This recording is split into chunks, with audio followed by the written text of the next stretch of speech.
How to change hotspot password on Android phone. Hello guys, in today's video I'm gonna show you how to change hotspot password on Android phone. First, then open settings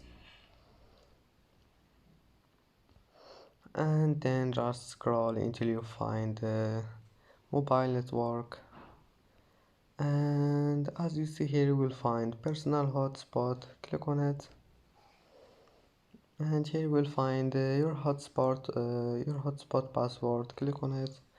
And if you want to change it, just delete this password here and type any password you want and click OK. And that's it. Now just go back, it will be saved. And that's how to change hotspot password on Android phone.